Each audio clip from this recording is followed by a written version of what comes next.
So a bit of a political controversy has broken out with the news that Tony Blair will now be Sir Tony Blair. He's been given a knighthood in the New Year's honours list. Um, I'm actually not at all surprised by the reaction, but I think it's unfortunate. The reaction's been largely negative from people who've commented on the issue. Just as a barometer of this, the Yahoo News article has about 400 comments so far. Just scrolling through them, they're mostly negative. A petition's been launched on change.org and it's already had well over 150,000 signatures. So clearly there's strong views against this. And I understand that, but I also feel that, frankly, there are a lot of people who jump on the bear bashing bandwagon without really considering all the issues. Let me just make my position clear. Um, when Tony Blair was in office, I didn't support Labour and I actively protested against the Iraq War. And at the time, I was probably pretty anti Blair.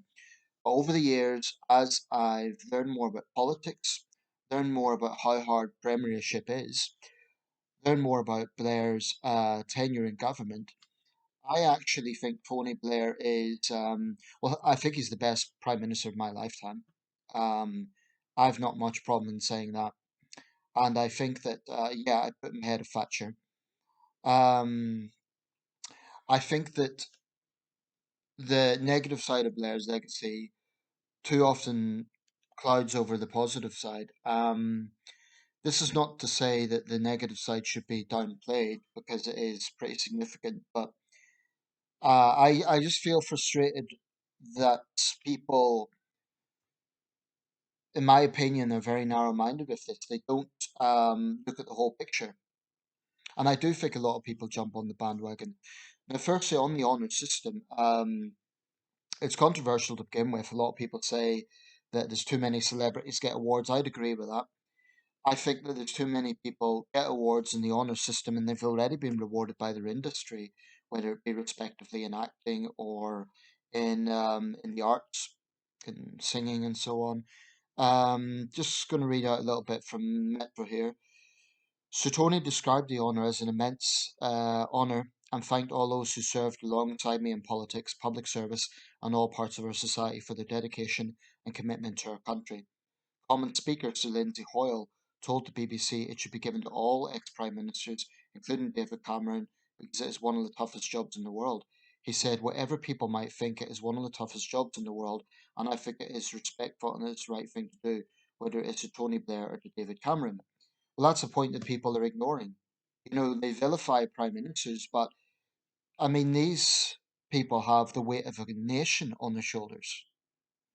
And we have a sort of national sport in this country, which is running politicians down, running leaders down. It just seems to be a national sport. Now, sometimes that's deserved. I think a lot of the criticism against Boris Johnson right now is deserved.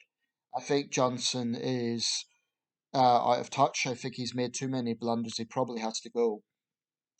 But I still believe that the British, and we're not the only nation, the French do this as well. We love to run down our leaders. You know, it's just a sort of national sport. And in a democracy, of course, people have to have the right to criticize those in power, to hold those in power to account. And we do by democracy, by the ballot box. But let's look at Tony Blair's legacy. Well, let's start with a negative. The Iraq War was generally considered a foreign policy disaster because it was.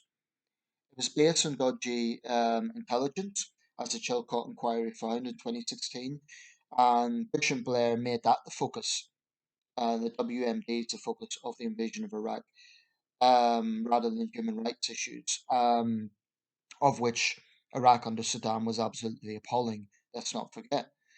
But it was badly planned. There was no real strategy for post-war nation building. It descended into a sectarian nightmare, and well, history is what it is. Many thousands have died. Of course, the people who vilify Bush and Blair won't attribute any vilification to sectarian thugs tearing their country apart. Iraq's a little bit better today, but still, you know, the legacy of that is still there.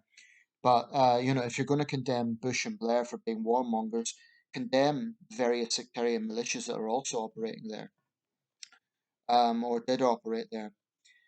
Um, and I can understand people from certain perspectives. For example, a soldier who served out there, I can understand him or her having strong opinions on this, and it's not for me to tell them what to think. I can understand that, or I can appreciate that. Um, maybe they lost comrades and they think the war was futile, and they're understandably angry with the man who launched it. Um, that's a major shadow. Afghanistan a bit more, well, a bit less controversial. Notwithstanding the events of last year, removing the Taliban was in of itself a good thing. And I do not agree that it was a war in vain. Iraq had nothing to do with 9/11, and that was another major blunder that Bush and Blair made, making that connection, particularly Bush. But Afghanistan, the Taliban were directly providing safe haven for Al Qaeda, and that's a historic fact. And they were hostile to the United States. At the time, even the Palestinian leadership condemned 9/11. The Taliban didn't. Leaving that aside, they basically had the Afghans in slavery. I mean, if you were a man in Afghanistan, your beard was wrong length, you'd be hanged. If you're a woman, you're basically a slave. I mean, when people condemn Western leaders, I wish they would look more at what's the alternative. And I believe that intervention in Afghanistan was morally justified. Now, the likes of the Stop the War coalition, they're just against all Western foreign policy. They're fine with what Russia does. They're fine with what brutal dictators do to their own people. But, let's vilify London and Washington.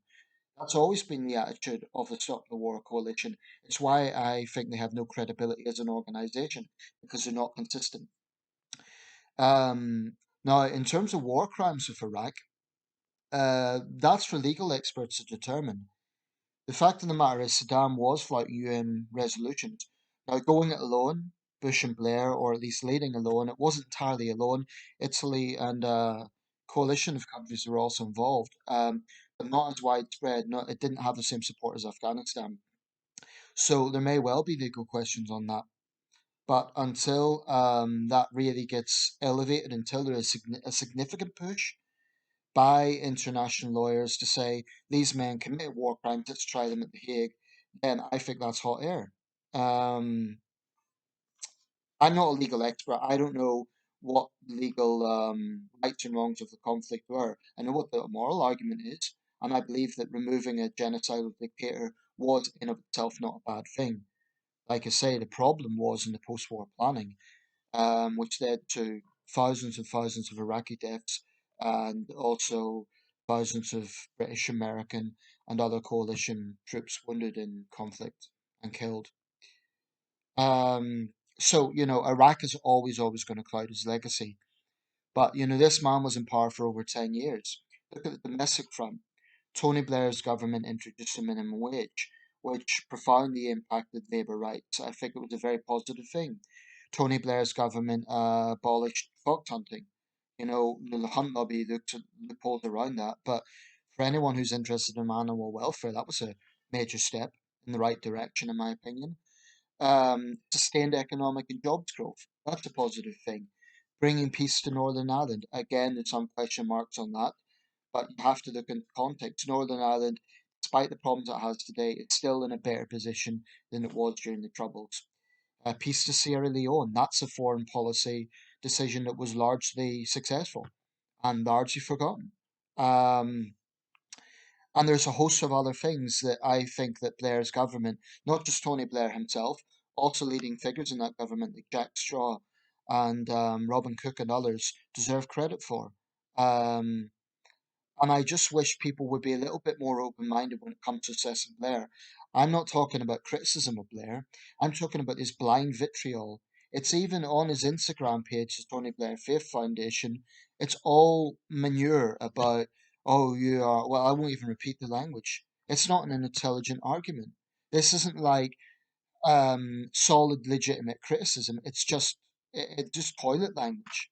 Um, and I really think that's a great pity. I really think that it's unfortunate that a man who changed his country, in my opinion, mostly for the better, let's not forget huge advances in equality. Now, I don't necessarily agree with all the approaches Labour took, but I think any open minded person would have to say that Britain in 2007 was a more open minded and fair society than 1997. Things were improving in 1997, but on issues like gay rights and so on, there was still a long way to go.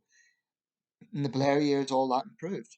So I really think that, that deserves more credit. Again, it also deserves some scrutiny because, how hate crime legislation has been drafted. But I also look at what Tony Blair has said since leaving office. Now, um, his views on the Labour Party, I think, are spot on. He said they need to get more back to bread and butter issues away from woke issues. I think he's right about that. And after all, this is a man who won 3 general elections. The Labour Party is strange. They vilify a man who wins, yet they have a large contingent that praises leaders like Corbyn who fail. It doesn't make any sense. Um, so, in terms of the honour, I mean, what Blair's actually been presented with is one of the highest. I'll just get the precise title here, if you just bear with me. Um, he's been given the Knight Companion of the Most Honor, excuse me, the Knight Companion of the Most Noble Honor Order of the Garter, as bestowed by the Queen. I believe she does have discretion on this one. Now, former Prime Minister Sir John Major, Lady May, um, Gordon Brown. I'm not sure Brown has any honours. David Cameron doesn't. I am tempted to agree with Lindsay Hoyle. I think that former prime ministers, given the weight of responsibility they have, given is literally the top of British politics, um, I think they should get an honour, recognizing, the leadership that they went through. Whatever, every prime minister has positive and negative legacies, but I think there should be an honour to recognise. In fact, I'd even go so far as saying maybe there should be a specific prime minister's honor, rather than that actually might reduce controversy. When people say, "Oh, he's getting an honor," it would be something specifically for prime ministers. Why not? I mean, we really have a strange tendency in this country to vilify former leaders. Even the Americans, controversial presidents don't tend to get the same level of vitriol as prime ministers. Although maybe I'm wrong about that. Trump certainly gets vitriol by the left, Carter probably by the right. So maybe I'm wrong about that. But I think in the American system, because the president is head of state as well, there's a reverence there that sort of goes beyond party politics. In Britain, we do get very partisan with prime ministers, and people do tend to get, um, yeah, just mudsling and just don't look at the whole picture. I've no problem with people criticizing Tony Blair or aspects of his legacy. What I do have a problem with is just blind vitriol. That's not fair. But more importantly, it's not accurate. It's not accurate to the man's record. This was a prime minister who he politicized me for a start. Tony Blair got me into politics, but he was in office for 10 years, and people conveniently forget he got elected after the Iraq War. Okay, 2005. So the British public had the chance to vote him out. Okay, if you want to talk about legitimacy and accountability, the British public had the chance to vote Tony Blair out in 2005, but they didn't. That would have been a chance. If this man really was a war criminal, the British public had the chance to vocalise that in 2005 and vote him out of office. But that never happened. I think it's because people recognised he was a strong Prime Minister. So I'll round this off. I appreciate not everyone will agree with what I'm saying here. You might take the view that he definitely shouldn't get an honour. All I would say is it because of Iraq? Because I would suggest that every prime minister has positive and negative points. Now, maybe Iraq is more controversial than usual, more controversial than anything Cameron done, but every prime minister has positive and negative. And I would just ask people to consider what Lindsay Hoyle said. It is an incredibly tough job, incredibly. I mean, actually, any of the great officers of state is foreign secretary, home secretary, they're all immensely pressurizing. But prime minister, a chancellor certainly, prime minister, you have the weight of a nation on your back. And I'm not saying that, they choose the position. I'm not saying we should feel sorry for them, but we should recognize that. That's all. Summed up, I am inclined to say I don't really see a problem with Tony Blair getting an honour because he was a free term, 10-year Prime Minister. And yes, there's controversial aspects of his legacy. What I would say is if there's some sort of legal campaign to have Tony Blair tried for war crimes and he is found guilty, then his honour should be taken away. But until that happens, it's hot air.